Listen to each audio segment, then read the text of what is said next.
بسم الله ان شاء الله بقى النهارده هنعمل احلى صينيه سمك معايا بالبطاطس جميله جدا. ما بتاخدش منك اي وقت موجود خالص وبسيطه جدا. هنبدا فيها بس الاول مش تنسوا اللايك الجميل والاشتراك في القناه والصلاه على الحبيب محمد صلى الله عليه وسلم بكل سهوله. يلا بينا بسم الله.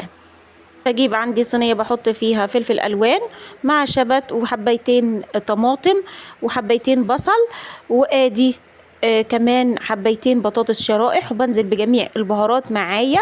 اللهم بارك. وبظبط عندي بقى الملح، البهارات عندي توم بودر وبصل بودر وبهارات سمك، وبنزل كمان بفلفل اسمر وكمون، وكمان معلقه توم كبيره مهروسه، وادي معلقه كبيره من الزيت.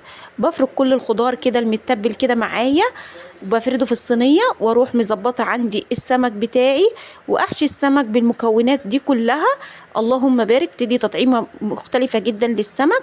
وبروح حاطه السمك عندي بسيبه عندي نص ساعه في التلاجة، بيبقى جميل جدا ما شاء الله. اللهم بارك. روعة. بظبط عندي بقى الملح وعصير ليمونة على وش السمك. ادي الصينية اتظبطت معايا جدا. اللهم بارك. بروح حطها بقى عندي في الفرن على درجة حرارة 180 في الرف الوسطاني، وجميلة جدا زي ما حضراتكم كده شايفين. اتمنى ان انتوا حضراتكم تجربوها. شايفين ان حضراتكم مش لازقة ازاي. والسلام عليكم ورحمة الله وبركاته.